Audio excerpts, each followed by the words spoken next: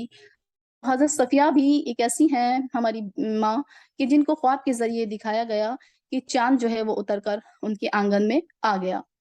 تو وہ بتاتی ہیں کہ میں نے اپنے والد کو یہ بتایا تو انہوں نے مجھے اتنی زور سے ایک تماچا مارا۔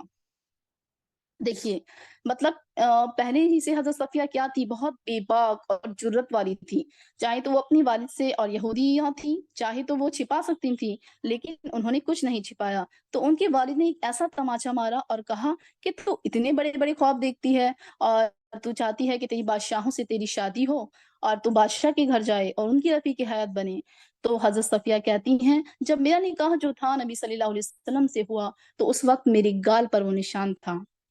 تو آپ نے پوچھا کہ صفیہ یہ نشان کیسا ہے؟ تو پھر میں نے بتایا، پورا واقعہ بتایا کہ ایسے ایسے میں نے خواب دیکھا تھا اور یہ میرے والد نے جو تھا میرے تماچا مارا۔ اور ایک روایت میں آتا ہے کہ انہوں نے ایک مرتبہ یہ خواب دیکھا کہ چاند اتر کے ان کے آنگن میں آ گیا۔ تو ان کے شوہر نے ان کو ایک ایسا مارا کہ ان کی آنکھ میں جا لگا، جن کی وجہ سے اس کی آنکھ جو تھی وہ ایک دم نیلی ہو گئی اور ایک نشان سا پڑ گیا۔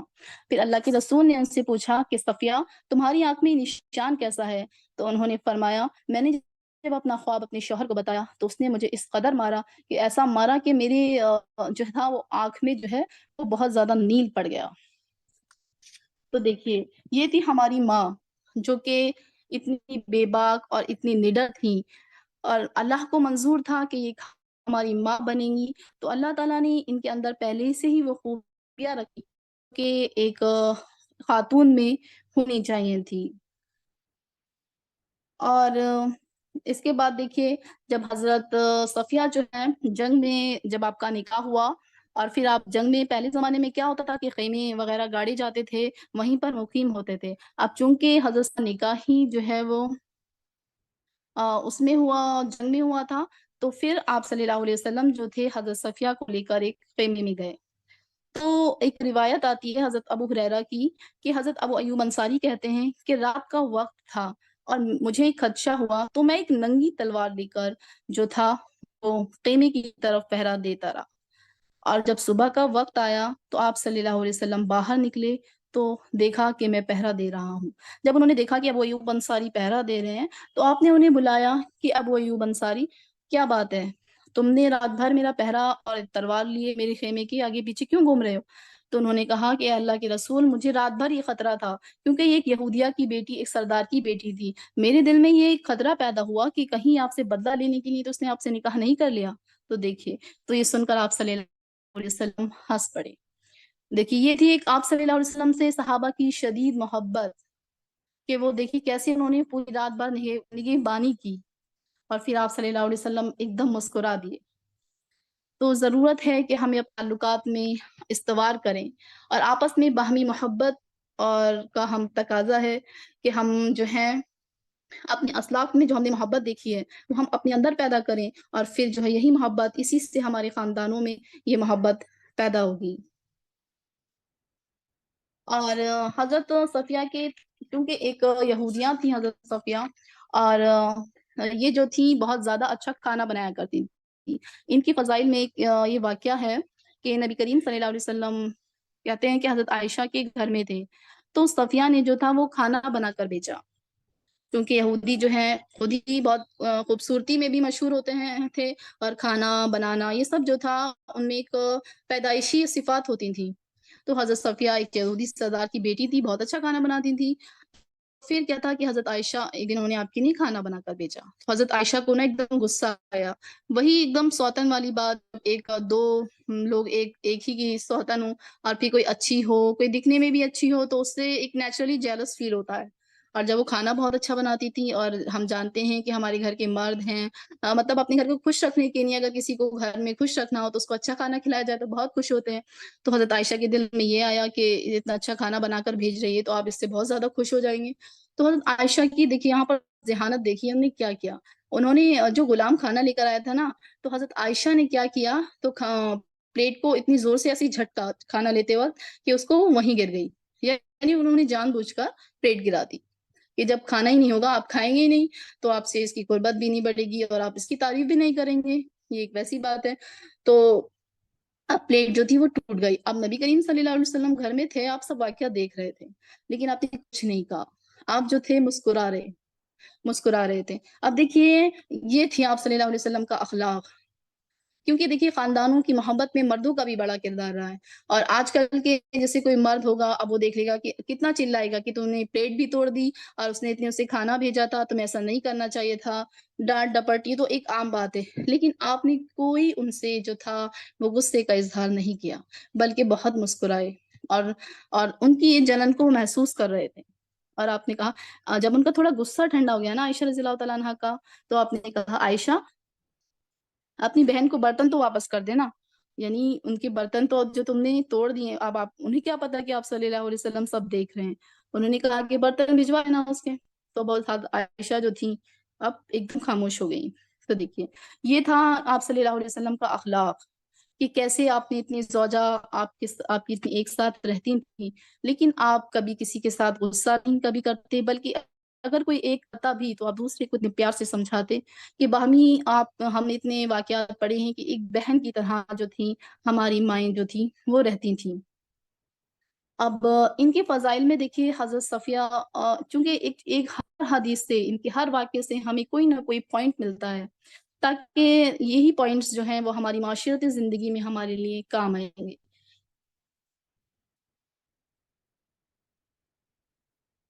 آواز آ رہی ہے؟ آ رہی ہے آواز؟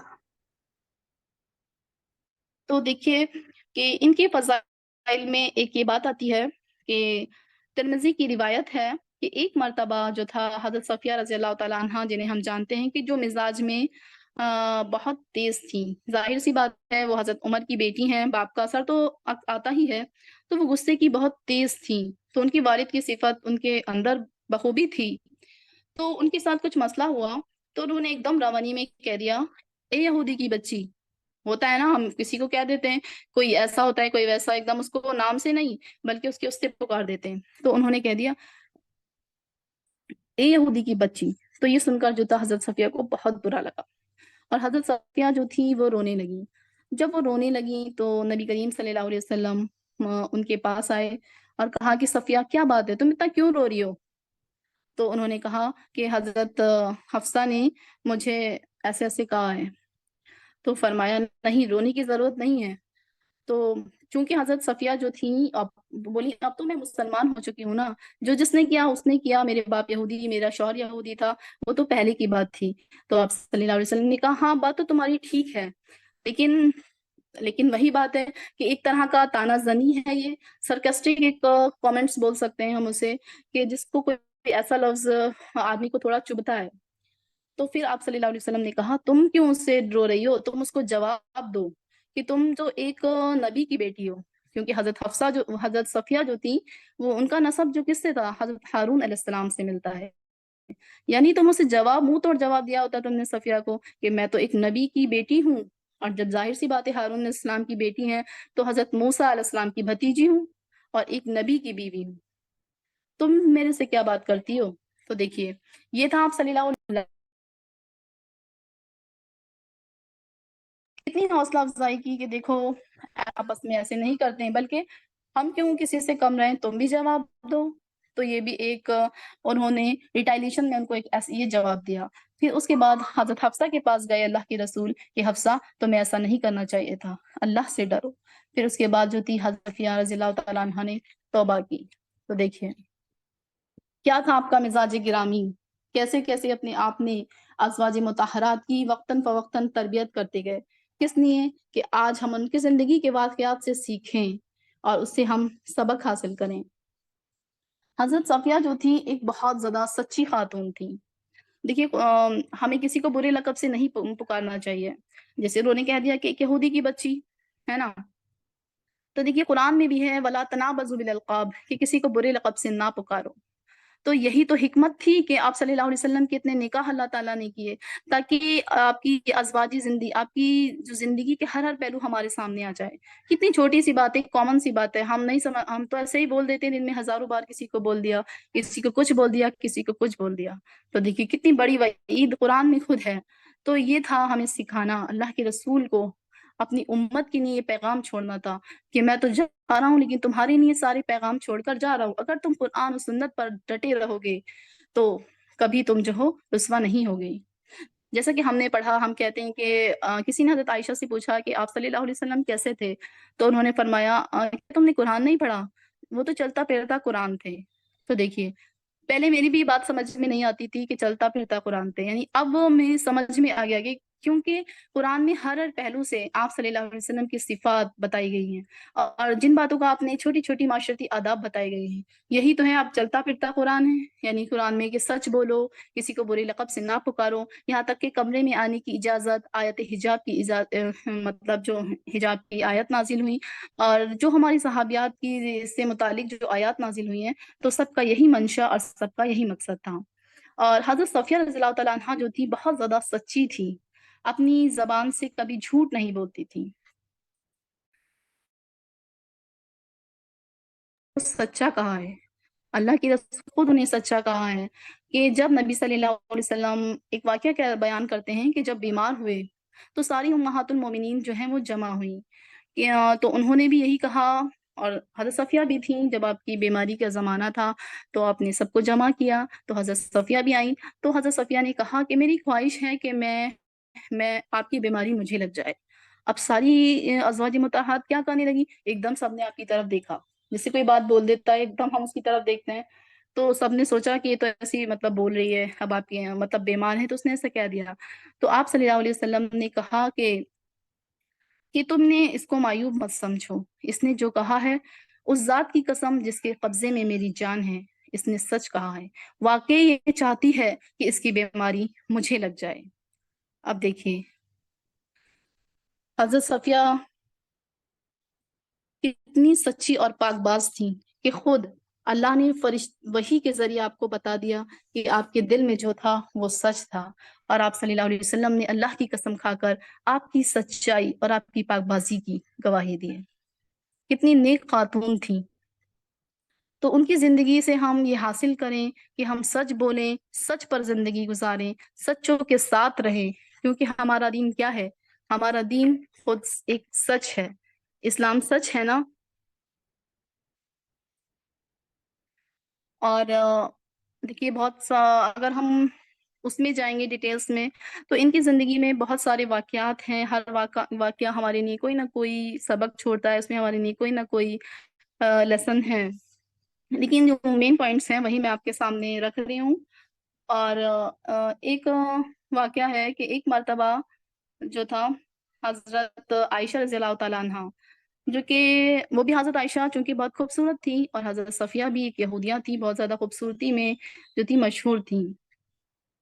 نبی کریم صلی اللہ علیہ وسلم اکثر حضرت صفیہ کے پاس جو تھے آیا جایا کرتے تھے، کیونکہ دیکھنے دکھانے میں بھی خوبصورت تھی، عائشہ بھی تھی، اس میں بھی کوئی ڈاؤٹ نہیں ہے، لیکن یہ ایک ہوتا ہے نا، ایک یہودی تھی، اتنی خوبصورت تھیں، اور نسلاً وہ اپنی یہودی تو اپنی کمیونٹی کو جو ہے باقی رکھتے ہیں، اور حضرت عائشہ کو ان سے بہت غیرت آتی تھی، کیونکہ وہ ان کے برابر، مطلب ایسا انہیں محسوس ہوتا تھا کہ یہ میرے جیسی ہے، مطلب خوبصورتی میں بھی اچھی ہے اور اتنی کم سن بھی ہے، تو وہ مقابلتاً اکثر ایسا رہتا تھا۔ تو انہوں نے ایک دم اشارتاً کہہ دیا، حضرت عائشہ نے حضرت صفیہ کو، کہ ایسی ایسی ہے، مطلب ہاتھ کے اشارے سے کہہ دیا۔ اب چونکہ ہاتھ کے اشارے سے کیا کہا، کیونکہ حضرت صفیہ جو تھی وہ پست قد تھی، مطلب تھوڑی ان کا قد کم تھا، مطلب اپنی گردن سے ہلا کے ایسے ایسے کہہ دیا کہ ایسی ایسی ہے۔ تو آپ صلی اللہ علیہ وسلم نے جب یہ سنا تو آپ صلی اللہ علیہ وسلم کو بہت زیادہ غصہ آیا، اور آپ ناراض ہو گئے، اور آپ نے کہا کہ عائشہ تم نے ایسی بات کہی ہے، اگر اس بات کو سمندر میں کے پانی میں ملا دیا جائے تو سمندر کا پانی جو ہے وہ سارا کڑوا ہو جائے گا۔ دیکھیے بس کتنی چھوٹی سی بات ہے، ایسے ایسے اشارے سے ہی کہا تھا، اور ہم لوگ کتنی کمیاں نکالتے ہیں کہ ایسی ہے، موٹی ہے، اس کی آنکھیں ایسی ہیں، اور پست قد ہے، سب ہزاروں کمیاں نکال دیتے ہیں۔ تو یہ کیا ہے، آپ صلی اللہ علیہ وسلم نے کتنی اس سے انہیں سمجھایا، تو پھر حضرت عائشہ رضی اللہ تعالیٰ عنہا نے کیا کیا، توبہ کی، اور پھر کہا کہ آئندہ ایسا وہ نہیں کریں گے۔ پھر جو تھی حضرت صفیہ رضی اللہ تعالیٰ عنہا، ایک منٹ،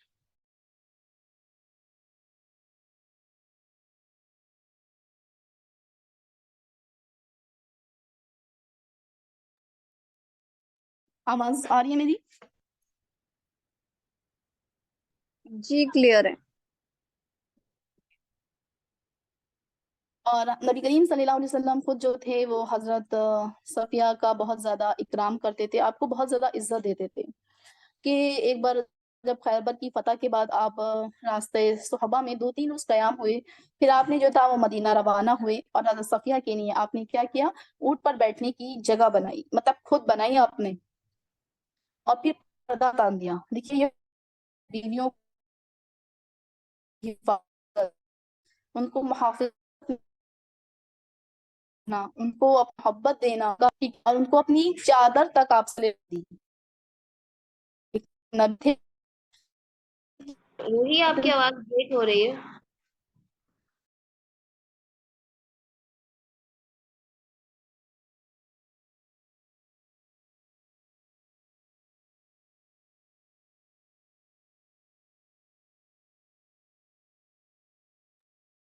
آواز نہیں آ رہی ہے آپ کی۔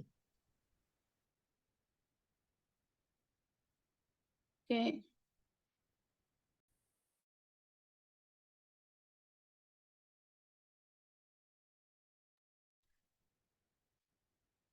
السلام علیکم، آواز آ رہی ہے؟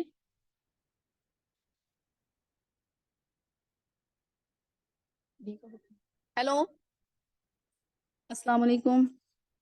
جی آ رہی ہے.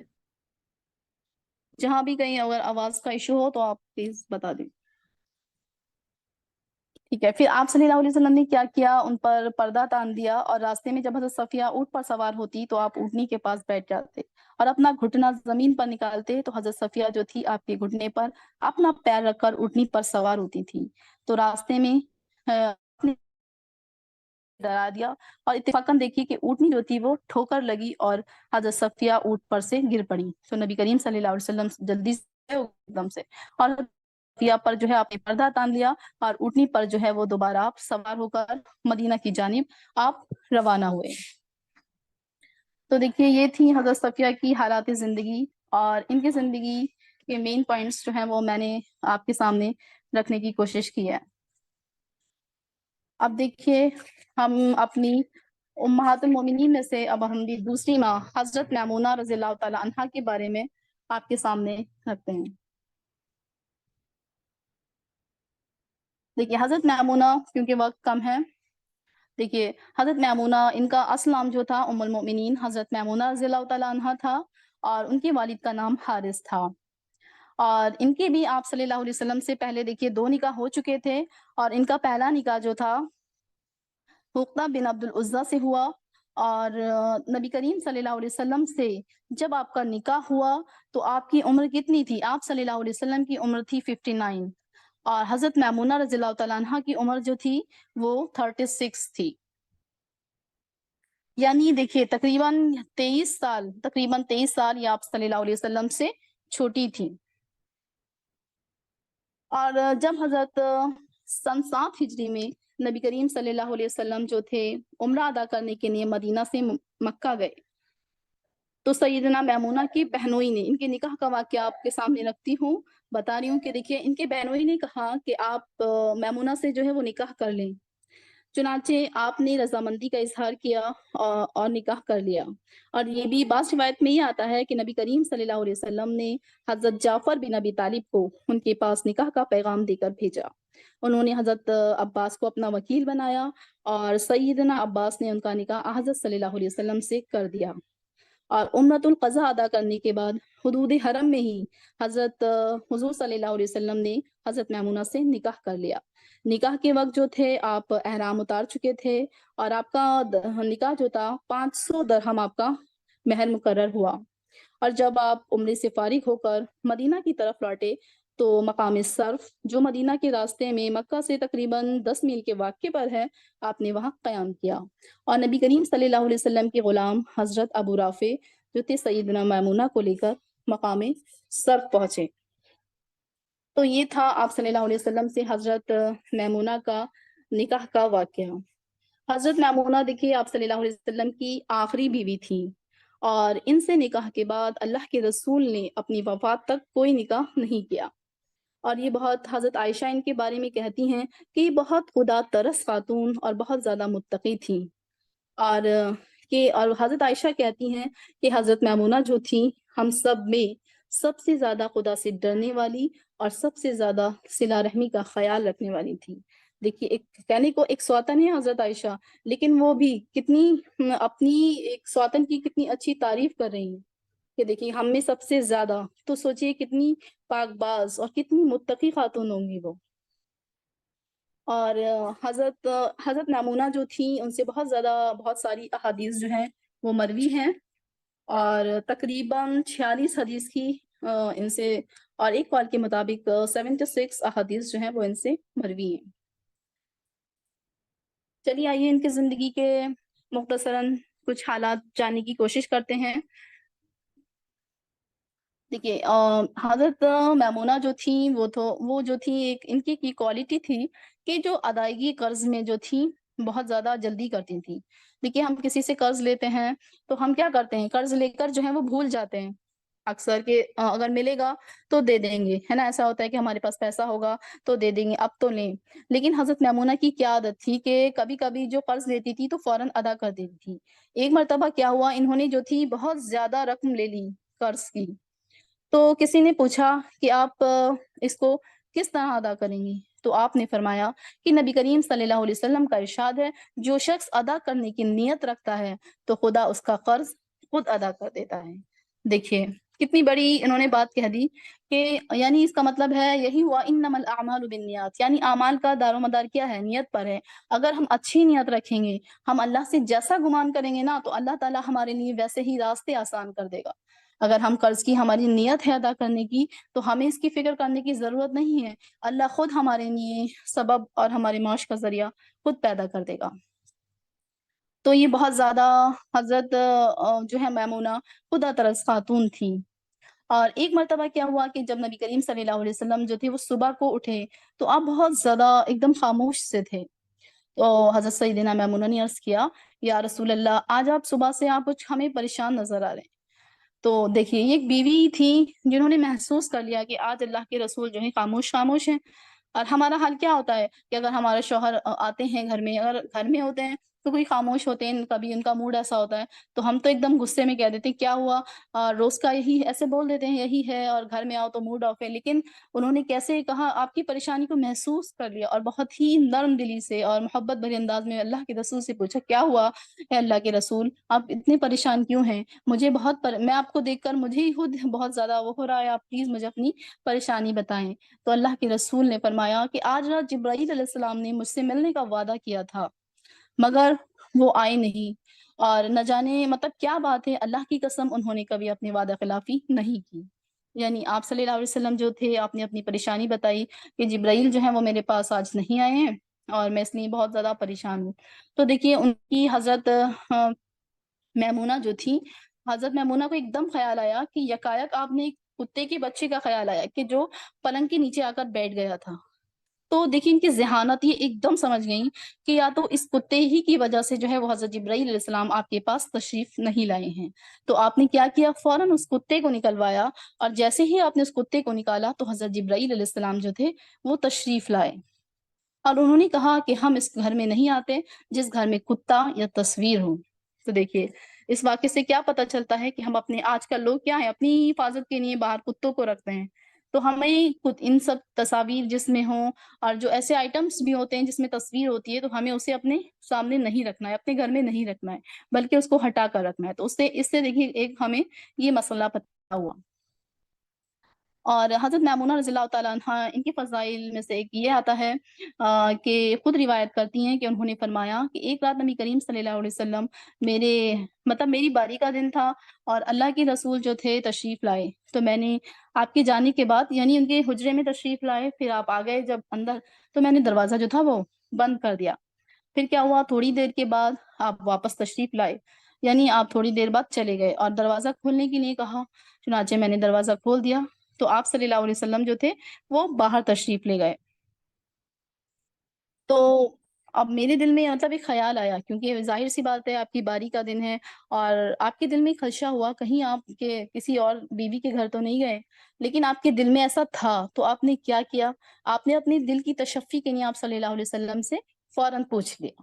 یہ نہیں اپنے دل میں طرح طرح کے گمان پیدا کیے کہ اس کے گھر گئے ہوں گے، پتہ نہیں کیوں گئے، رات میں کہاں چلے گئے مجھے چھوڑ کر۔ تو آپ نے فرمایا کہ اے اللہ کے رسول، آپ اس رات اس زوجہ محترمہ کی کسی زوجہ کی طرف تو تشریف لے گئے تھے کیا؟ تو آپ نے فرمایا نہیں، بلکہ مجھے پیشاب میں کچھ تکلیف واقع ہو رہی تھی۔ تو دیکھیے انہوں نے اپنے دل میں کوئی غلط فہمی نہیں پالی، بلکہ اتنی سادہ دل کی تھی، اتنی سادہ مزاج تھی کہ جو دل میں تھا وہ آپ سے پوچھ کر اپنی پریشانی کو دور کر لیا۔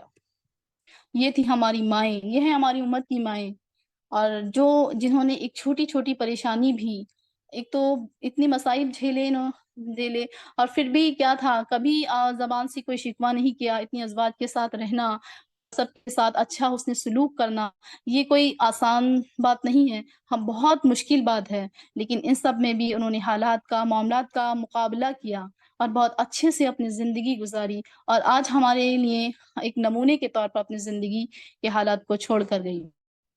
اپنی حسنی تدبیر سے کام لیتی تھی نا، کہ ایک مرتبہ جو تھا سفر حج میں حضرت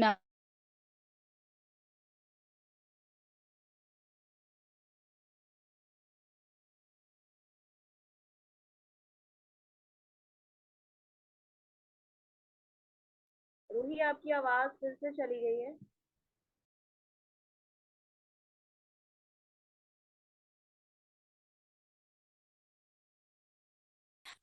مسئلہ پتہ چلتا ہے کہ 9 ذی الحجہ جو ہے اس کا روزہ جو ہے 1 سال آئندہ اور پچھلے سال کا گناہوں کا کفارہ ہے، لیکن یہ صرف بغیر حاجی کے لیے، ٹھیک ہے.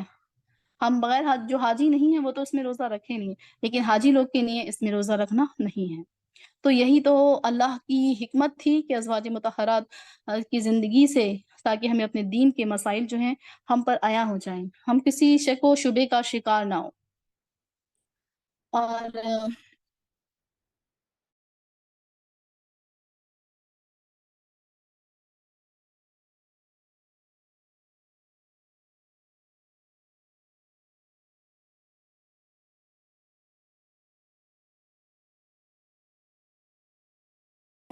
تمہارا حلیہ ایسی ہو رہا ہے، مطلب سر کے بال بکھرے ہوئے ہیں. تو حضرت عبداللہ چونکہ حضرت میمونہ کے بھانجے تھے، ان کی سگی بیٹی کے سگی بہن کے بیٹے تھے. ہوئے تو کہا بیٹے کیا بات ہے؟ تو انہوں نے کہا کہ میری بیوی جو ہے حیض کی حالت میں ہے، اور وہی میرے سر میں کنگا کیا کرتی تھی، لیکن اس حالت میں نے اس سے کام لینا مناسب نہیں سمجھا. دیکھیے پھر حضرت میمونہ نے کہا دیکھیے کیسے اس میں ہمیں دینی مسائل پتہ چل رہے ہیں چھوٹے چھوٹے، اگر ہم غور کریں. تو حضرت میمونہ نے کیا کہا، کیونکہ آپ محدث تھیں، اتنی احادیث آپ سے مروی ہیں، آپ فقہ کے مسائل سب جاننے والی تھی، تو آپ نے کہا کہ کسی کے ہاتھ ناپاک، بیٹا کسی کے ہاتھ ناپاک نہیں ہوتے ہیں. ہم حیض کی اسی حالت میں ہوتے تھے، مطلب حیض کی حالت میں ہوتے تھے، اور نبی کریم صلی اللہ علیہ وسلم جو تھے وہ ہماری گود میں سر رکھ کر لیٹتے تھے اور قرآن پڑھتے تھے. دیکھیے، اور پھر ہم اسی حالت میں مصلی اٹھا کر میں کیا کرتی تھی، مسجد میں رکھاتی تھی. تو یہ آپ صلی اللہ علیہ وسلم کی زندگی کے ہمیں حالات پتہ چل رہے ہیں کہ یہ ایسے، مطلب اس میں ہمیں مسائل پتہ چل رہے ہیں. یہی تو حکمت ہے اللہ کے رسول کہ تاکہ ایک ایک مسئلہ آپ کی زندگی کا ہمارے سامنے عیاں ہو جائے. اور ایک موقع پر بھی انہوں نے حضرت ابن عباس کو، جو ان کے بھانجے تھے، ان کو نہایت بلیغ مطلب انداز میں سمجھایا کہ عورتیں جو ہوتی ہیں وہ اس حالت میں جو ہیں وہ ان کو چھونے سے کوئی چیز جو ہے وہ، عورتوں کی کوئی چیز چھونے سے وہ جو ہے ناپاک نہیں ہوتی ہے. یعنی اس زمانے میں یہ تھا کہ اگر عورت کا کوئی چھو لیں گے تو ہم بھی ناپاک ہو جائیں گے. اور حضرت میمونہ، ایک مرتبہ حضرت میمونہ کا کیا ہوا کہ ایک قریبی رشتہ دار تھے، وہ ان کی خدمت میں حاضر ہوا اور اس کے منہ سے جو تھی وہ شراب کی بو آ رہی تھی.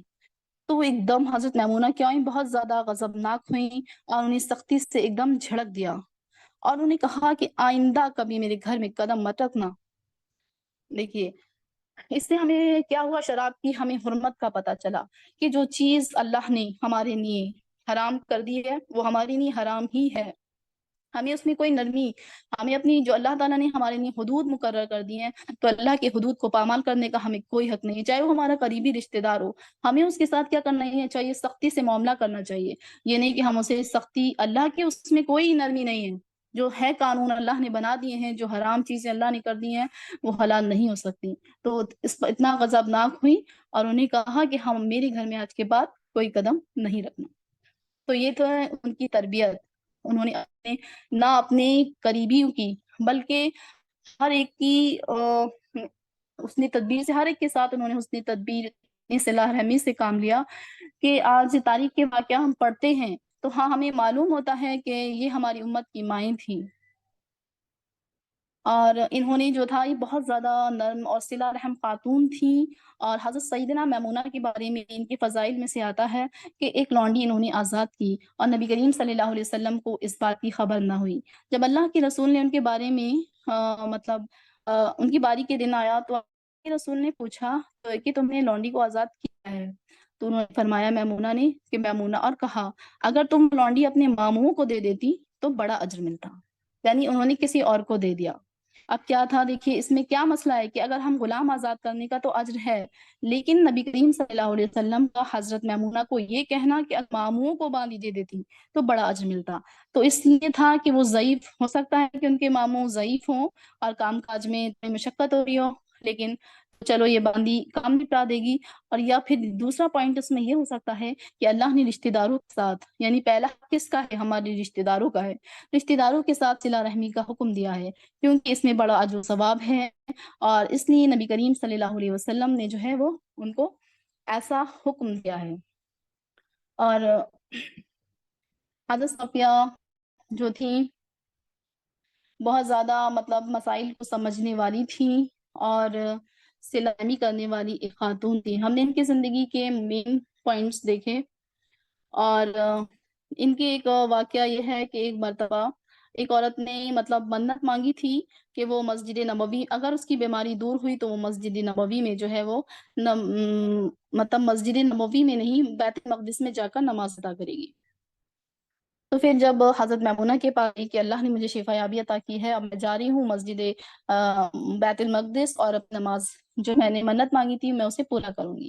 تو حضرت میمونہ نے دیکھیے وقتاً فوقتاً کیا تھا، وہ مطلب اصلاح کرتی رہتی تھی، مسائل کو سمجھاتی رہتی تھی، کہ یہ نہیں کہ اس کے لیے ایک عام مجلس منعقد ہو رہی ہے، ایک کلاس لگ رہی باقاعدہ، نہیں، مطلب جیسی تربیت کرنے کا موقع آیا، اس کی ہمیں سے کیا پتہ چلا کہ ویسے ہم اس کی تربیت کرنے کا موقع آیا، وہاں اس کو تربیت کر دی، اس کو سمجھا دیا. تو اس کو سمجھایا کہ دیکھو مسجد نبوی میں نماز پڑھنے کا ثواب جو ہے وہ دوسری مساجد میں نماز پڑھنے سے کتنا ہے، 1000 گنا زیادہ ہے. تم بیت المقدس کی بجائے مسجد نبوی میں پڑھ لو، ثواب بھی تمہارا زیادہ ہوگا اور تمہاری منت بھی پوری ہو جائے گی. اور مسجد نبوی جو ہے وہ اللہ کو بیت المقدس سے زیادہ محبوب ہے. تو حضرت حضرت میمونہ جو تھیں وہ ایک بہت کامل یقین رکھتی تھیں، اور جو آپ صلی اللہ علیہ وسلم نے ان سے کہہ دیا تو آپ کی صداقت پر، آپ صلی اللہ علیہ وسلم کی صداقت پر انہیں لبیک کہا. یہاں تک کہ جب ان کا مرض موت کا ان کا وقت آیا تو وہ مکہ مکرمہ میں جو تھی وہ مقیم تھی، اور وہاں ان کی جو تھی وہ کچھ طبیعت خراب ہو گئی. تو انہوں نے فرمایا کہ مجھے مکہ سے لے چلو، کیونکہ مجھے مکہ میں موت نہیں آئے گی، کیونکہ مجھے نبی کریم صلی اللہ علیہ وسلم نے بتایا تھا. آپ نے بتا دیا، مطلب کچھ بتایا ہوگا انہیں. تو چنانچہ جو تھی وہ مکہ سے روانہ ہوئی، اور مقام صرف جہاں پر آپ کی نکاح ہوا تھا نا آپ صلی اللہ علیہ وسلم سے، تو اسی جگہ جب مقام صرف میں پہنچی تو ان کا انتقال ہو گیا. یہ عجیب، مطلب یہ بھی اتفاق کی بات ہے کہ جہاں آپ سے شادی ہوئی اسی جگہ جو ہے وہ آپ سے جو ہے وہ انتقال، اسی جگہ پر آپ کا انتقال ہو گیا. اور 51 ہجری میں جو تھا آپ کا انتقال ہوا.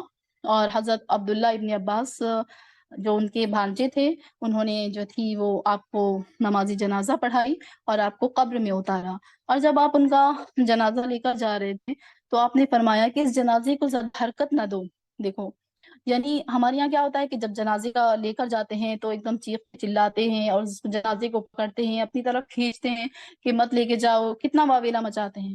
تو اس میں دیکھیے کیا بتایا انہوں نے کہ جنازے کو حرکت نہ دو، اس سے کیا ہے، بہت گناہ کا باعث ہے یہ، اور یہ جو ہے آپ کی رفیق حیات ہے، یعنی ادب کے ساتھ چلو.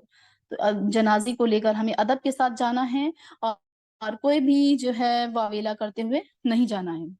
تو یہ تھی ہماری ماں حضرت میمونہ رضی اللہ تعالیٰ عنہ، جن کی زندگیوں کی چند جھلکیاں میں نے آپ کے سامنے پیش کی ہیں. اور یہ ہے کہ جو حکمت اللہ تعالیٰ نے آپ صلی اللہ علیہ وسلم کی 11 بیویاں تھیں، اور ان سے نکاح میں جو اللہ نے حکمت رکھی وہ یہی ہے کہ آپ صلی اللہ علیہ وسلم جو تھے وہ ہمارے لیے اسوہ حسنہ ہیں. قرآن میں خود ہے لَقَدْ كَانَ لَكُمْ فِي رَسُولِ اللَّهِ أُسْوَةٌ حَسَنَةٌ، یعنی آپ کے لیے بہترین نمونہ تھے. اور آپ کی 11 شادیاں آج مکمل، الحمدللہ آج یہ سیشن مکمل ہو جائے گا، اور اس میں ہم نے تمام ازواج مطہرات کی زندگی کو پڑھا، اور یہ ہمارے لیے بہترین نمونہ ہیں. اور اسی لیے کہ آپ صلی اللہ علیہ وسلم ہمارے لیے بہترین نمونہ ہیں، اور ان کے ازواج بھی ہمارے لیے بہترین نمونہ ہیں. اور مقصد یہی تھا آپ کے اتنے نکاح کا کہ اس میں اللہ جانے کی بہت ساری حکمتیں رہی ہوں گی، لیکن آپ کی زندگی کے اس میں سارے آپ صلی اللہ علیہ وسلم کی زندگی کے سارے حالات کو اللہ کو ہمارے سامنے رکھنا تھا، ہمارے سامنے لانا تھا، تاکہ ہم ان بیویوں کے ذریعے سارے حالات ہمارے سامنے آ جائیں. اور نبی کریم صلی اللہ علیہ وسلم کی تربیت کے ذریعے امہات المؤمنین کو ہمارا آئیڈیل بنا دیا گیا، اور ہماری امت کی عورتوں کے لیے، تاکہ ہم پریکٹیکل بھی جو ہے وہ آپ کی زندگی سے یہ سبق لے سکیں. اور چونکہ اسلام کے مرکز اور گہوارے میں ایک پوائنٹ یہ آتا ہے کہ آپ کی نکاح کی اتنی وجوہات میں سے ایک یہ بھی وجہ بتائی جاتی ہے کہ ایک اسلام کے مرکز اور گہوارے میں کیا ہوتا تھا کہ جو عرب کی قبائل آتے تھے ان سے نبی کریم صلی اللہ علیہ وسلم جو تھے خاندانی رشتہ بناتے تھے بہت، تاکہ اسلام کو تقویت حاصل ہو۔ نہ ہوتا تھا کہ تعلق، مطلب جب اتنے زیادہ، ظاہر سی بات ہے اتنی زیادہ آپ کے ازواج ہیں تو ہر ایک کے قبیلے سے تعلق ہو گئے تو زیادہ سے زیادہ تعلقات بڑھیں گے، اور کچھ قبیلے کی سردار کی بیٹیاں تھیں تو ایک اسلام کو ایک تقویت، ایک مضبوطی ملے گی۔ تو اس وجہ سے بھی آپ نے اتنے نکاح کیے، اور کہ فلاں فلاں خاندان کی بیٹی سے نکاح کیا تو بعض وقت ایسا ہوتا تھا کہ پورا خاندان ایمان لے آتا تھا، جیسا کہ کل ہم نے پڑھا حضرت جویریہ کے بارے میں کہ جب ان کی شادی ہوئی تو وہ قبیلہ بنو مستلق سے تھیں، اور جب وہ ایمان لائیں تو پورا قبیلہ ان کا ایمان لے آیا، یعنی ہمارے ایمان کو جو ہے وہ تقویت ملتی تھی۔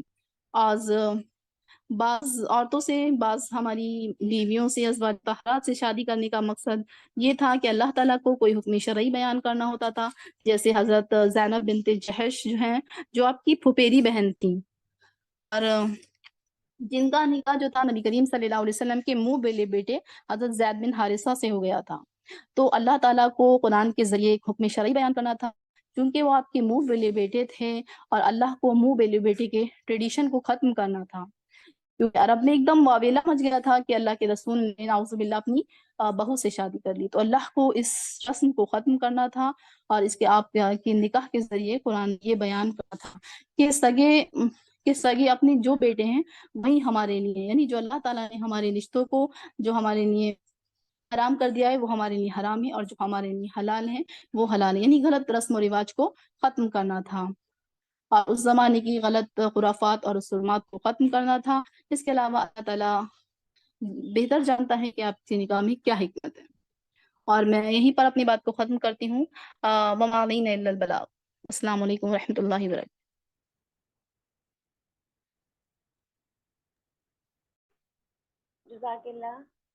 جزاک اللہ روحی، آپ نے بہت ہی بہترین انداز میں آج کے ٹاپک کو رکھا۔ الحمدللہ بہت سارے آج جو ہمارے معاشرے میں رسومات ہیں، آج کے ٹاپک سے ہمیں پتہ چلا کہ ہمارا دین اسلام کتنا سادہ ہے۔ اللہ سے دعا ہے کہ یہ جتنے بھی ٹاپک، جتنے بھی ازواج مطہرات کا ہم نے سنا ہے، اللہ تعالی ہم سب کو عمل کرنے کی توفیق عطا فرمائے، اور ہم سب سے پہلے اپنی زندگی سے، اپنے عمل سے اس بات کا ثبوت دے کہ واقعی میں یہ جو ہماری مائیں ہیں یہ ہمارے لیے آئیڈیل۔ اب الحمدللہ مزید اپنے پروگرام کو آگے بڑھاتے ہوئے اب ہمارا پروگرام اختتامی مراحل میں قدم رکھ چکا ہے۔ اب میں بہت ہی نہایت ادب و احترام کے ساتھ آج کے پروگرام کی جو ہماری چیف گیسٹ ہیں محترمہ سائمہ باجی صاحبہ، جو کہ جامعۃ الصالحات کی پرنسپل ہیں اور بہت سارے علمی مجالس کی ممبر بھی ہیں اور بہت سارے دینی کام الحمدللہ انجام دیتی ہیں، تو اور بہت زیادہ مصروف بھی رہتی ہیں، لیکن ہمارے ایک ہی بار کہنے پر آپ نے لبیک کہا۔ اللہ تعالیٰ آپ کو دنیا میں بھی بلند درجہ عطا فرمائے اور آخرت میں آپ کو مزید نیکیوں سے نوازے۔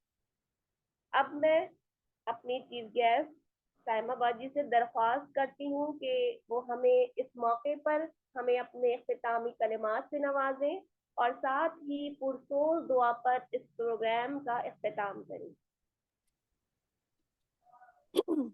نحمده ونصلی علی رسولہ الکریم۔ عزیز سامعات، السلام علیکم ورحمۃ اللہ وبرکاتہ۔ میں اپنے اختتامی جملوں کی شروعات چند اشعار سے کرنا چاہتی ہوں۔ کرم ہے تیرا زندگی دینے والے، مجھے خلق پر برتری دینے والے، میرے فکر و احساس کو جگمگا دے، ستاروں کو تابندگی دینے والے، میرے دل کو بھی نور ایمان سے بھر دے، ماہ و مہر کو روشنی دینے والے، میرا مقصد زندگی بھی ہنسی ہو، گل و غنچے کو تازگی دینے والے، غلامی سے باطل کی مجھ کو بچانا، پہاڑوں کو شان خودی دینے والے، محمد کا سچا فدائی بنا دے، مجھے سب سے اچھا نبی دینے والے صلی اللہ علیہ وسلم۔ طلبگار ہوں میں تیری ہی رضا کا، علم دینے والے، خوشی دینے والے۔ عزیز سامعات، جیسا کہ الحمدللہ آپ لوگ کے پروگرام کا آج آخری دن ہے اور بہت خوشی کی بات ہے، بہت ہی مسرت کی بات ہے کہ اللہ تعالیٰ نے آپ لوگ کو اس کام کے لیے چنا، کرنے والوں کو کام کرنے کے لیے، بولنے کے لیے چنا، اور سننے والوں کو اس کو سننے کے لیے چنا۔ یہ اللہ تعالیٰ کی بے انتہا خوش قسمتی ہماری ہوتی ہے جو اللہ تعالیٰ ہمیں کسی بھی نیک کام کے لیے چوائس کرتا ہے، کسی بھی نیک کام کے لیے چنتا ہے، تو یہ ہماری خوش نصیبی ہوتی ہے، کیونکہ اللہ تعالیٰ جن بندوں کا بھلا چاہتا ہے، جن بندوں کی بہتری چاہتا ہے، اللہ تعالیٰ ان کو دین کی سمجھ پیدا کر دیتا ہے، ان کے اندر دین کی گہرائی پیدا کر دیتا ہے، ان کو دین کے مواقع پیدا فرما دیتا ہے۔ یہ اللہ تعالیٰ کا بہت بڑا کرم و احسان ہے کہ اس نے ہمیں اس مجلس میں شریک ہونے کا موقع عطا فرمایا اور ہمیں اس مجلس کے اندر سمجھنے اور سمجھانے کا موقع عطا فرمایا۔ اللہ کا بے پناہ شکر و احسان ہے۔ حضور اکرم صلی اللہ علیہ وسلم کی اپنی ذات ہمارے لیے ایک نمونہ ہے، اور ان کے ساتھ ساتھ آپ کی صحابیات کی زندگی ہمارے لیے ایک نمونہ ہے۔ آپ صلی اللہ علیہ وسلم کی متعدد شادیوں کا مقصد صرف اور صرف جو بھی مختلف روحی نے بتایا، الحمدللہ بہت سارے پوائنٹس اجاگر کیے، اور تو اس کی ایک وجہ سب سے بڑی یہ تھی کہ آج ہم تک جو دین پہنچا ہے، ہم تک جو تمام پاکی کے، غسل کے، اور بھائی شادی کے اور نکاح کے اور جنسی تعلقات کے، ہر چیز کے، ہمارے ریلیشن شپس، ہر چیز کے جو ہمیں ایک ایک مسائل، ایک چھوٹے سے چھوٹا مسئلہ، چھوٹی سے چھوٹی بات جو کہ صرف ایک شوہر اور بیوی کے درمیان ہوتی ہیں اور کسی کو ان باتوں کا علم نہیں ہوتا ہے، وہ باتوں کی تمام تر چیزیں جو ہیں وہ ہمارے سامنے بالکل عیاں ہو گئی ہیں۔ الحمدللہ وہ ساری باتیں ہمارے سامنے عیاں ہیں، اور ہم اس کی روشنی میں اپنی زندگی کو آسانی کے ساتھ گزار سکتے ہیں، آسانی کے ساتھ ہم ان تمام مسائل کو حل کر سکتے ہیں۔ ہمیں ایک کوئی بھی طہارت کا مسئلہ ہے، حیض کا مسئلہ ہے، نفاس کا مسئلہ ہے، میاں بیوی کے تعلقات کا مسئلہ ہے، آپ بتائیں ہم یہ باتیں کسی بھائی سے پوچھتے ہوئے کیسے شرمائیں گے، کسی والد سے پوچھتے ہوئے کتنا شرمائیں گے، کسی ہمیں شرم آئے گی کہ ہم یہ مسائل کسی سے پوچھیں، لیکن بھلا ہو ہماری صحابیات کا، اور اللہ تعالیٰ ان پر رحمتیں اور اپنی برکتیں نازل فرمائے کہ انہوں نے ہمارے لیے ایسی زندگی سامنے پیش کر دی رسول اکرم صلی اللہ علیہ وسلم کی کہ ہمیں پتہ چل گیا کہ آپ کس طرح بیویوں سے ملتے تھے، آپ کس وقت اٹھتے تھے، آپ کس وقت بیٹھتے تھے، آپ کیسا تعلقات ایک بیوی سے رکھتے تھے، کیسی برابری تمام بیویوں کے ساتھ رکھتے تھے، آپ ان کی کس بات پہ سرزش کرتے تھے، کس بات کو منع کرتے تھے، اور ان کی پوری زندگی جو ایک گھریلو زندگی ہوتی ہے وہ ہمارے سامنے بالکل عیاں ہے، اور اس کی روشنی میں ہم اپنی زندگی کا سفر آسانی کے ساتھ طے کر سکتے ہیں۔ بس اللہ تعالیٰ ہم کو عمل کی توفیق دے، اللہ تعالیٰ ہمیں اس کو سمجھنے کی توفیق عطا فرمائے، اللہ تعالیٰ ہمیں اس کے سائے میں، اس کی روشنی میں جو ہے ہمیں چلنے کی توفیق عطا فرمائے۔ تو ہمارے لیے صحابیات ایک ایسا نمونہ ہے، ایک ایسا روشن مینار ہیں کہ جن کے ذریعے ہم اپنی زندگی کا سفر بہت آسانی کے ساتھ اور بہت بہتری کے ساتھ، اپنے گھریلو تعلقات ہم جو ہے بہت بہتری کے ساتھ طے کر سکتے ہیں۔ آج گھریلوں میں ٹوٹ پھوٹ ہے، آج طلاق کا ریشو بڑھتا جا رہا ہے، آج میاں بیوی کے تعلقات میں جو ہے کھٹاس آتی چلی جا رہی ہے، لوگ میاں بیوی ایک دوسرے سے دور ہوتے چلے جا رہے ہیں، چھوٹی چھوٹی باتوں کے اوپر طلاق اور خلا جیسے مسائل کا سامنا ہے۔ اس کی اصل وجہ یہی ہے کہ ہم نے صحابیات کی زندگیوں کو اپنے لیے نمونہ نہیں بنایا، اور ہم نے ان کی زندگی کو اپنے لیے جو ہے مشعل راہ نہیں بنائی، اور ہم اندھیرے میں ٹپٹوئیاں مار رہے ہیں، کبھی کسی جو ہماری سمجھ میں آتا ہے کرتے ہیں، جو جی چاہتا ہے جواب دیتے ہیں، جس کو جی چاہتا ہے ضبط کرتے ہیں، جس کو جی چاہتا ہے باہر نکالتے ہیں۔ غرض یہ کہ ہم نے اپنی زندگی کا نمونہ جو ہے وہ بالکل غافل ہو گئے ہیں اس نمونے سے جس پر چل کر کے ہمارا زندگی، ہمارا گھرانہ، ہمارا فیملی، یہ تمام چیزیں جو ہیں وہ ایک مثالی نمونہ پیش کریں، ایک امن و سکون کا گہوارہ بن جائیں۔ صرف اسی وجہ سے ہمارے یہاں لڑائی جھگڑے کے مسائل اتنے بڑھتے چلے جا رہے ہیں کہ ہم نے صحابیات کی زندگی کو پڑھنا اور ان سے روشنی لینا چھوڑ دی ہے۔ آج بھی اگر ہم صحابیات کی زندگیوں کو اپنی زندگی کا نمونہ بنا لیں، ان جیسا صبر اپنے اندر پیدا کر لیں، ان جیسی سمجھ اپنے اندر پیدا کر لیں، ان جیسا علم اپنے یہاں ڈالنے کی کوشش کریں، ان جیسی جو ہے کوششیں ہم کریں دین کے لیے، دین کی سربلندی کے لیے، تو انشاءاللہ آج بھی ہمارے گھر جو ہیں وہ امن اور چین کا نمونہ بن جائیں گے۔ بس ہمیں عمل کرنے کی دیر ہے۔ اللہ تعالی ہمیں اس عمل کی توفیق عطا فرمائے، اللہ تعالی ہمیں ان کی راہ کے اوپر چلنے کی توفیق عطا فرمائے۔ حضور اکرم صلی اللہ علیہ وسلم کی، اور آج بھی آپ کو پتا ہو کہ ہمارے ایریے میں جیسے مطلب انڈیا ہے، پاکستان ہے، ادھر کے ایریوں میں ایک شادی کا کلچر ہے، اور دوسری شادی کو بہت معیوب سمجھا جاتا ہے، دوسری شادی کو بہت برا سمجھا جاتا ہے، سوتن لانا ایسا ہوتا ہے جیسے کسی کو گالی دے دی، جبکہ عرب ممالک میں آج بھی کئی بیویوں کا رواج ہے، آج بھی 4 بیویاں، زیادہ تر لوگوں کی 3-4 بیویاں ہوتی ہیں۔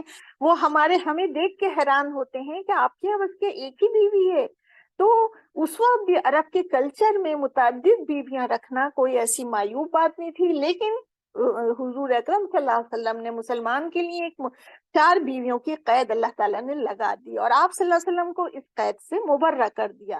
اس کی وجوہات یہی تھی کہ آپ کی زندگی کا ہر پہلو، عورتوں کے اندر بھی مختلف سمجھیں ہوتی ہے۔ حضرت عائشہ کی سمجھداری اور طرح کی تھی، حضرت صفیہ کی سمجھداری اور طرح کی تھی، حضرت اسماء کی سمجھداری اور طرح کی تھی، حضرت میمونہ کی سمجھداری اور طرح کی تھی، حضرت ماریہ کی سمجھداری اور طرح کی تھی۔ غرض یہ آپ کی جتنی بیویاں تھیں ان کے اندر الگ الگ سمجھداریاں تھیں، الگ الگ خوبیاں تھیں، الگ الگ سوالات تھے جو ان کے دل میں آتے تھے، الگ الگ ان کا رہن سہن کا طریقے، طرز عمل تھا جو آپ صلی اللہ علیہ وسلم کے ساتھ وہ لوگ کیا کرتی تھیں۔ تو اس کی روشنی میں ہمیں، جیسے آپ نے پڑھا کہ حضرت عائشہ رضی اللہ عنہ گئیں، ایک مرتبہ ان کا ہاتھ ڈھونڈنے میں دیر ہو گئی سفر میں، تو اللہ تعالیٰ نے کیا کرا، تیمم کا حکم دے دیا۔ اور اب آپ نے آج پڑھا کہ حضرت صفیہ کی وجہ سے آپ نے روزے کے بارے میں آپ نے بتا دیا۔ تو متعدد بیویاں تھیں جن کی وجہ سے ہمیں بہت سارے مسائل پتہ چل گئے، بہت ساری باتیں پتہ چل گئیں، بہت ساری چیزیں اللہ تعالیٰ نے روشن کر دی ہمارے اوپر، تاکہ ہم جو ہے اس پر چل کر اپنی زندگی کو نیک بنا لیں، اپنی زندگی کو اچھا بنا لیں۔ یہی صحابیات کے تمام کلاسز کا، اس کا بھی یہی مقصد تھا۔ اللہ تعالیٰ کہنے والوں کو، اللہ تعالیٰ سننے والوں کو، تمام کو جو ہے عمل کی توفیق عطا فرمائے۔ اور جیسا کہ آپ کو پتہ ہے، آج کل کے اسکول، آج کل کے نصاب، آج کل کے کورس جو ہیں وہ بچوں کو ان تمام چیزوں سے دور رکھے ہوئے ہیں۔ پہلی بات تو بچے اردو کم جانتے ہیں، اور جو اردو جانتے بھی ہیں تو وہ جو ہیں اس طرح کی کتابیں کورس میں شامل ہی نہیں ہیں جو ہم کوئی صحابیات کے بارے میں پڑھ سکیں، صحابہ کے بارے میں الا ماشاء اللہ چند اسکولوں کے۔ تو لیکن جنرلی جو اسکولوں میں بچے پڑھ رہے ہیں وہ ان سب باتوں سے لا علم ہیں، ان تمام تاریخ سے لا علم ہیں۔ اب جیسے ایک بہت ہی اہم، اگر میں اس وقت ذکر نہ کروں، حالانکہ وقت کافی ہو گیا ہے، نماز عصر کی ٹائم آخر ہونے لگا ہے، لیکن میں صرف 1-2 جملوں میں بس اس بات کا اگر میں ذکر نہیں کروں گی تو شاید میرے آج کی جو ہے یہ میٹنگ ادھوری رہے گی۔ اور وہ ہے، کسی بچی نے بار بار بیچ میں بچوں کا سوال آ رہا تھا کہ مسجد اقصیٰ کہاں ہے، مسجد اقصیٰ کیسی ہے، کہاں، کیوں، کون سی ہے، کیا ہے۔ تو آپ کو بتا دوں، رسول اکرم صلی اللہ علیہ وسلم نے 3 مسجدیں ایسی ہیں جن پر کے سفر کر کے نماز پڑھنے کا حکم دیا ہے، جہاں جانے کا۔ اس کے علاوہ آپ نے کسی جگہ جانے کا، سفر کر کے نماز پڑھ کے کسی مسجد میں جانے کا حکم نہیں دیا۔ مسجد حرام، جس میں سب سے زیادہ ثواب ہے، جو مکے میں واقع ہے، دوسری مسجد مسجد نبوی جو کہ مدینے میں ہے، اور جہاں پر آپ صلی اللہ علیہ وسلم نے حرام کے بعد سب سے زیادہ ثواب مسجد حرام میں، اس کے بعد مسجد نبوی میں، اور ایک اور تیسری مسجد ہے مسجد اقصیٰ جو کہ فلسطین میں واقع ہے، وہاں پر بھی نماز پڑھنے کا ثواب ہے، اور وہاں بھی سفر کر کے جانے کی آپ صلی اللہ علیہ وسلم نے ترغیب دی ہے۔ وہ مسلمانوں کا پہلا قبلہ تھی، پہلے مسلمان اس طرف منہ کر کے نماز پڑھا کرتے تھے، لیکن رسول اکرم صلی اللہ علیہ وسلم کے پاس ایک نماز کے دوران جو ہے حکم آیا کہ آپ جو ہے اب اپنا رخ جو ہے وہ مسجد حرام کی طرف پھیر دیں، چنانچہ نماز پڑھتے ہی پڑھتے آپ نے دوسری طرف رخ کر لیا۔ تو اللہ تعالیٰ کی اس میں بھی کچھ بہتری تھی، کچھ وجہ تھی، جو بھی اللہ تعالیٰ بہتر جان سکتے ہیں اس کی کیا وجہ تھی. چنانچہ جو ہے آپ نے مسجد حرام کی طرف منہ کر دیا. لیکن مسجد اقصی کی اہمیت آج بھی کم نہیں ہوئی. مسجد اقصی جو ہے وہ آج بھی اہمیت کی حامل ہے، اور وہاں پر نماز پڑھنا آج بھی جو ہے اجر و ثواب کا باعث ہے. اور آپ کو شاید آپ کو معلوم نہ ہو کہ آج اسی مسجد اقصی کو یہودیاں کے قبضے میں ہیں آج وہ اقصی، اور مسلمان جو ہیں وہ اپنی جانوں کو نذرانہ پیش کر کر کے، اپنے بچوں کو قربان کر کے، اپنی عورتوں کو قربان کر کے، اپنی موت کو گلے لگا لگا کر اس مسجد کی حفاظت کر رہے ہیں. اور آپ نے سوشل میڈیا میں اور نیوز میں تمام پڑھ ہی رہی ہوں گی، سنی رہی ہوں گی. بس اللہ تعالیٰ جو ہے وہ ان کی شہادتوں کو قبول فرمائے، اور اللہ تعالیٰ ان کو مسجد جو ہے مسلمانوں کو واپس مل جائے، اور یہودیوں کے چنگل سے اللہ تعالیٰ اس مسجد کو آزاد فرمائے. اور اس وقت جو ہے سب سے زیادہ تکلیف دہ اور سب سے زیادہ بہت ہی افسوسناک گھڑی ہے کہ ہمارے دل جو ہیں وہیں پر پڑے ہوئے ہیں. ہم ان معصوم بچوں کو دیکھ رہے ہیں، ان عورتوں کو دیکھ رہے ہیں جو کہ بیچارے بمبوں کے سائے میں زندگی گزار رہے ہیں. کسی کا ہاتھ کٹ گیا ہے، کوئی جل گیا ہے، کوئی شہید ہو گیا ہے. بے پناہ لوگ اپنی جانوں کے نذرانے غازہ میں ہیں اور اپنے نذرانے پیش کر رہے ہیں. نہ ان کے پاس لائٹ ہے، نہ ان کے پاس کھانے کو ہے. ہر چیز ظالم اسرائیل قوم نے بند کر رکھی ہے. اللہ تعالیٰ ان کی حفاظت فرمائے، اللہ تعالیٰ ان کی مدد فرمائے. ہم ان سے دور ہیں، بس ہم صرف دعا کر سکتے ہیں. چنانچہ اب ہم دعا کے لیے ہاتھ اٹھاتے ہیں اور اللہ تعالیٰ کے آگے اپنی دعائیں پیش کرتے ہیں. اعوذ باللہ من الشیطان الرجیم، بسم اللہ الرحمن الرحیم، الحمد للہ رب العالمین، الرحمن الرحیم، مالک یوم الدین، ایاک نعبد و ایاک نستعین، اہدنا الصراط المستقیم، صراط الذین انعمت علیہم غیر المغضوب علیہم ولا الضالین، آمین. اللہم صلی علی محمد وعلی آل محمد کما صلیت علی ابراہیم وعلی آل ابراہیم انک حمید مجید. اللہم بارک علی محمد وعلی آل محمد کما بارکت علی ابراہیم وعلی آل ابراہیم انک حمید مجید. ربنا آتنا فی الدنیا حسنۃ وفی الآخرۃ حسنۃ وقنا عذاب النار، وقنا عذاب النار، وقنا عذاب النار. ربنا لا تزغ قلوبنا بعد إذ هديتنا وهب لنا من لدنك رحمة إنك أنت الوهاب. رب اجعلني مقيم الصلاة من ذريتي ربنا وتقبل دعاء. رب اغفر لي ولوالدي وللمؤمنين يوم يقوم الحساب. رب ارحمهما كما ربياني صغيرا، رب ارحمهما كما ربياني صغيرا. ربنا هب لنا من أزواجنا وذرياتنا قرة أعين واجعلنا للمتقين إماما. اے ہمارے پروردگار، اے رحمان الرحیم آقا، ہم گناہ گار بندے تیرے آگے ہاتھ پھیلائے ہوئے ہیں. اے اللہ ہم اس چھوٹی چھوٹی کوشش کو قبول فرما لے. اے اللہ اس میں برکت پیدا فرما دے. اے اللہ اسلام کا پیغام ہر دل میں پہنچا دے. اے اللہ اسلام کی تعلیمات سے ہر دل کو روشن کر دے. اے اللہ صحابیات کی زندگیوں کے نمونے ہماری زندگیوں میں پیدا فرما دے. اے پاک پروردگار ہماری کل خطاؤں کو معاف فرما، قصوروں کو درگزر فرما. اے اللہ ہم سے جو گناہ چھپ کر ہوئے ہیں، جو علانیہ ہوئے ہیں، اے اللہ جو تنہائی میں ہوئے ہیں، جو مجلسوں میں ہوئے ہیں، ان سب گناہوں سے پردہ پوشی فرما، ان کو معاف فرما. تو بہت معاف کرنے والا ہے، تو بہت رحم فرمانے والا ہے. بس ہمارے گناہوں کو بھی معاف فرما.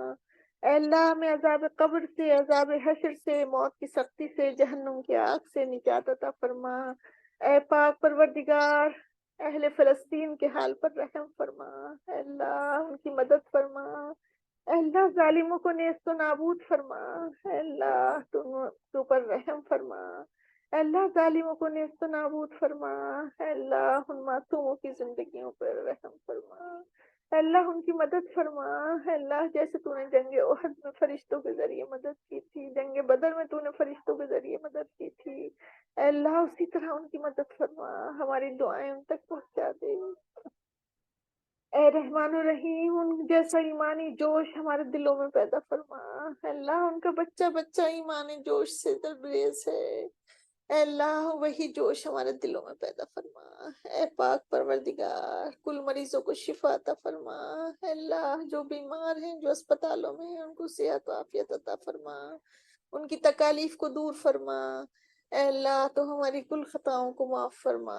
اے رحمان الرحیم وقت کم ہے، اے اللہ ہماری اللہ خواہشیں ہماری چاہتے بہت زیادہ ہیں اللہ، ہم تجھ سے ان تمام خیر کا سوال کرتے ہیں جن کا سوال رسول اکرم صلی اللہ علیہ وسلم نے تجھ سے کیا، اور ہم ان تمام شرور سے پناہ چاہتے ہیں جن سے آپ صلی اللہ علیہ وسلم نے پناہ چاہیے۔ اے اللہ ہماری تمام دعاؤں کو قبول فرما، اے اللہ ہماری اولادوں کو، ہماری نسلوں میں دین کو باقی رکھ، اے اللہ ایمان پر اور توحید پر ہماری موت نصیب فرما، اے اللہ کلمے کی اور شہادت کی موت نصیب فرما، اے اللہ بے پردگی کی موت سے، اے اللہ شیطانی وسوسوں کی موت سے پناہ عنایت فرما، اے پاک پروردگار، اے رحمان الرحیم، جنت الفردوس کے اعلیٰ مقام نصیب فرما، حضور اکرم صلی اللہ علیہ وسلم کی شفاعت نصیب فرما، ہماری ساری دعاؤں کو قبول فرما، اے اللہ جو مانگا ہے وہ بھی عطا فرما، جو مانگنے سے رہ گیا ہے وہ بھی عطا فرما، اور ہماری دعاؤں کو قبول فرما۔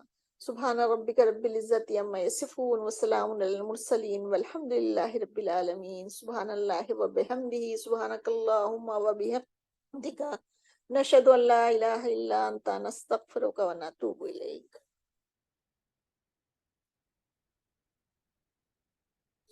میری پیاری بچیوں، میسج سے زیادہ آپ لوگ سننے پہ غور کیا کرو، اچھا؟ میسج میں نا دھیان بٹتا ہے، آپ لوگ سنو غور سے تو انشاءاللہ اس سے زیادہ فائدہ ہوگا، میسج سے زیادہ فائدہ ہوگا آپ کو سننے میں۔ جزاک ٹھیک ہے، اللہ اللہ حافظ۔ خیر جی، الحمدللہ، اللہ تعالیٰ آپ کو بہترین جزائے خیر عطا فرمائے، آمین۔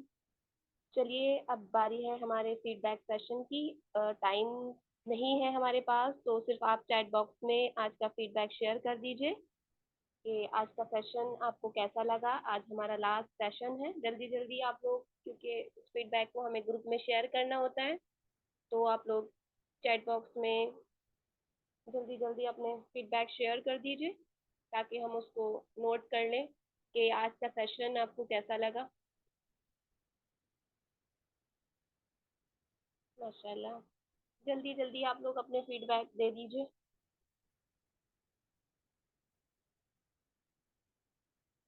الحمدللہ، انشاءاللہ جلد ہی ہم ایک نئی سیریز کے ساتھ آپ سب کے سامنے حاضر ہوں گے، اور جو ہماری سیریز ہوگی وہ الحمدللہ بہت ہی انفارمیٹیو رہے گی۔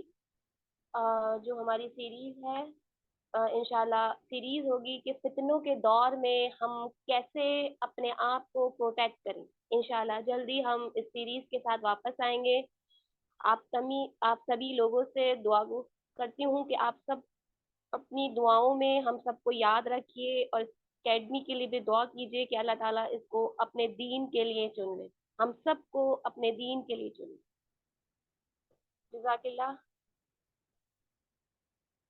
چلیے جیسا کہ آپ سب کو معلوم ہے، ہمارے اس اکیڈمی میں بہت ساری کلاسز ہوتی ہیں، ورڈ ٹو ورڈ ٹرانسلیشن، حدیث، ورکشاپ وغیرہ، تو پلیز آپ لوگ ہمارے اس اکیڈمی کا حصہ بنیے تاکہ، اور ہمیں ایسے حالات میں جیسے ہم جس دور میں ہم رہ رہے ہیں ہمیں دین کی صحیح معلومات حاصل ہو سکے، اور ساری ہی کلاس جو ہیں وہ آن لائن ہی ہوتی ہیں الحمدللہ۔ چلیے اب آپ لوگوں سے اجازت لیتی ہوں کہ الحمدللہ یہ سیشن بہت ہی اچھا رہا، اور میں یقیناً اس سیشن کو بہت مس کروں گی، اور مجھے پتہ ہے کہ آپ لوگ بھی اس سیشن کو بہت ہی مس کریں گے، کیونکہ جب وقت آتا تھا تو بس دل ایسا لگتا تھا کہ بس اب جلدی ہی ورک شاپ میں جانا ہے۔ تو بہت اچھا الحمدللہ یہ سفر گزرا، بہت یاد آئے گی اس سفر کی۔ اللہ تعالیٰ بس ہم سب کو اسی طریقے سے اپنے دین کے لیے چن لے۔ اس شعر کے ساتھ میں رخصت ہونا چاہوں گی۔ تیری رحمتوں پہ ہے منحصر میرے ہر عمل کی قبولیت، تیری رحمتوں پہ ہے منحصر میرے ہر عمل کی قبولیت، نہ مجھے سلیقہ التجا نہ مجھے شعور نماز، وما علينا إلا البلاغ، ربنا تقبل منا إنك أنت السميع العليم وتب علينا إنك أنت التواب الرحيم۔ السلام علیکم ورحمۃ اللہ وبرکاتہ، جزاکم اللہ۔